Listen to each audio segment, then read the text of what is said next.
Hi, I'm Anne from Game Like a Mother. Today I'm going to show you how to play Catan Junior. It's ages 6 and up, 2 to 4 players, and it takes 20 to 30 minutes to play, depending on how many players you have. Let me show you how it works. First things first, make sure you're playing with the correct side of the board. You can tell because in a 2-player game, there are 2 little turtle islands up here and just 2 colors out on the board.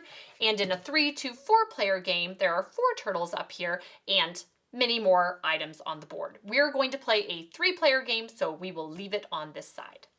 The goal of the game is to be the first to play all 7 of your pirate lairs. This game has a very cute pirate theme and it works very well. You start with 2, each player starts with 2 pirate lairs on the color-coded spots that correspond to the color that they chose. And in a 3-player game, you are supposed to remove the white pieces and play with these other ones. You also start, every player starts with 2 resources. They start with 1 wood and 1 molasses each. And you need to have your Coco, the parrot card, set up on the side. And you set up, there is a marketplace and a stockpile. Which you will use over the course of the game. The marketplace starts with 1 of each item out here, and then you put the rest in the stockpile. The youngest player gets to go first. We'll say that's orange, and you always start your turn by rolling the die.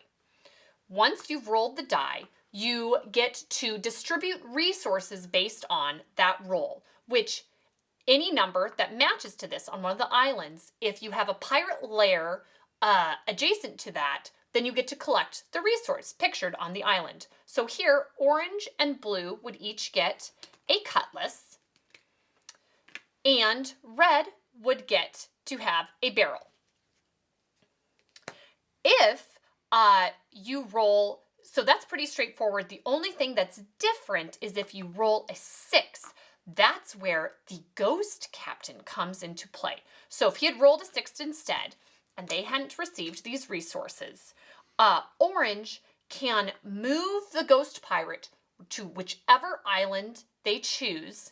Let's say they choose to place it here, and then they get 2 of the resource pictured there, and that's it for their turn unless they want to trade with the marketplace or the stockpile, and we'll talk about that in a minute.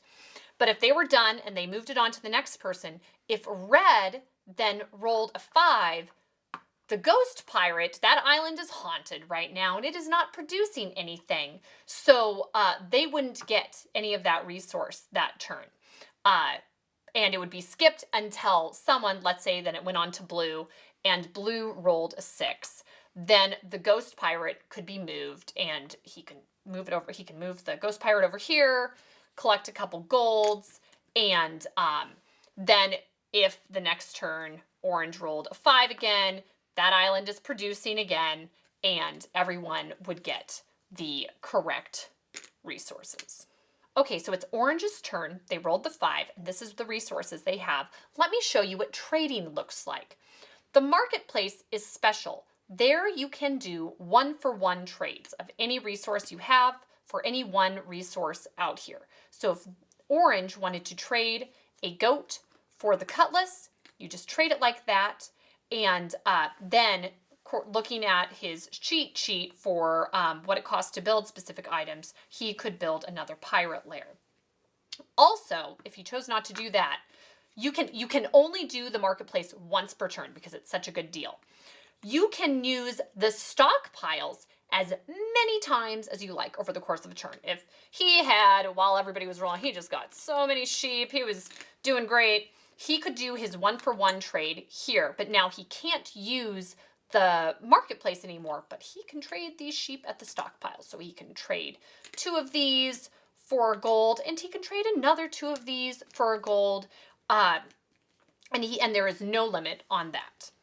Also, the marketplace just stays like this for future turns after you have traded. If people keep on trading sheep and it looks like people were trading out here and they got sheep and it looks like this, it just stays like this. And only if eventually you have all of the same items out here at the marketplace At that point, it is restocked, and you get to reset it to what it was at the beginning and have one of each item back out here for people to trade with. There is also an optional rule for advanced players where if you wish to trade with other players, as you do in regular Settlers of Catan, you may, but only one-for-one trades are allowed. So if this person, and it has to be on your turn. All of the trading has to occur on your turn. So if it's Orange's turn and they want to trade with Red and they want to give them a goat, they want more goats, and get the wood in exchange, they can do that, but you can't do something where you're giving two different items and or two of the same. It has to be a one-for-one trade. So going back, this is what Orange's turn looks like after collecting resources. He's going to choose to trade a goat at a marketplace for a single cutlass, and then he is going to build another pirate lair, at which point you take up the corresponding items here. It must be those exact items. Put them into the stockpile, and then you can build a pirate lair wherever you have a pirate lair and then a pirate ship and then a spot for any of these round spots are spots for another pirate lair. You can't just build on any round spot. It has to be a connected path. And the order for building is pirate lair, then ship, and then you can't just, if you don't have the materials to build a pirate lair, you can't go ahead and build another ship here and another ship here. You have to do it in that order. And also, if eventually someone else had a pirate lair here, you can't then build a ship and bypass this. You can't go across. It's when that's there, you are blocked and you have to build in a different direction instead. And now a key component of this is if you have two pirate lairs adjacent to a particular island, if this number is rolled, from now on, Orange will get 2 barrels of molasses whenever a 2 is rolled instead of just the 1. You get 1 resource per lair that is adjacent to a particular island. Now it is Red's turn. They're going to roll the die, and we're going to show you what Coco the Parrot does. So if Red rolls a 1, Red gets a cutlass, Blue gets a wood, and Orange gets 2 sheep. Go Orange. Now, reference this because you need to look at it a lot to know what you're supposed to be collecting. Red is going to do a nice one-for-one trade at the marketplace for the gold that's there. And now, Red can trade in these 3 resources for a Coco the Parrot card, which when you receive a card, you must flip it over and perform the action on here immediately. The different Coco the Parrot cards that you can get are, it can either be collecting resources, which are the resources pictured on there. It can be moving the ghost pirate, and then you would move it to a spot, collect 2 of that resource, and that would be it for that. Or you can instantly get to build either a pirate ship or a pirate lair. You can't get this and then decide, oh, oops, I'm going to build another pirate ship so I can get a pirate lair. No, as soon as it's revealed, that's when you show the action. So they had gotten, we'll say they got this one. And so Red gets 2 sheep, 2 cutlasses, and you flip this over when you're done. And the other key point is if you have the most Coco the Parrot cards collected, which you do if you have 1 and nobody else has any, you get to place a lair on Spooky Island, the home of the ghost captain. You get a lair on there, and that counts as one of your 7 lairs you're trying to collect over the course of the game.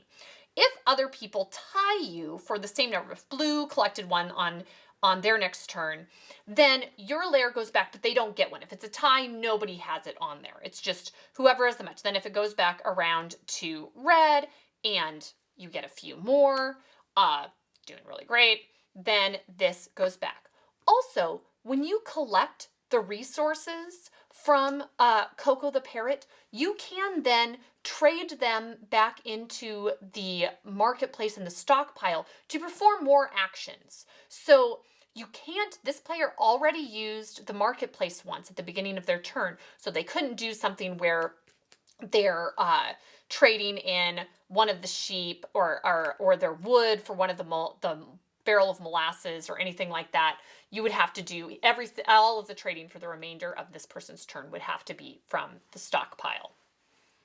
This is what the end of a game might look like. It is Red's turn. No one is on Spooky Island right now because Red and Blue have a tied number of Coco tiles. So Red is going to roll and get a 6, which means he gets to move the ghost captain, and he's going to move it over here to get 2 molasses, which he will use the molasses and gold and cutlass to purchase a Coco, which he got the one where he instantly gets to pick either to build a pirate ship or a pirate lair.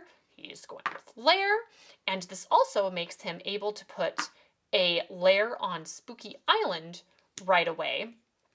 Now, he's going to buy another pirate ship, and he can trade in 2 of these cutlasses for 1 sheep and trade this all in to build his final pirate lair. And there are no ties in Catan Junior. It's just whoever has finished first. It does not matter if the order of play that Red got to go before Blue. Blue hasn't had as many turns as Red. Red is the winner. That is it. So that's how to play Catan Junior. This game is on point. It preserves the feel and basic gameplay of regular Settlers of Catan, but in a child-friendly format. So check it out. Thanks, and see you next time from Game Like a Mother.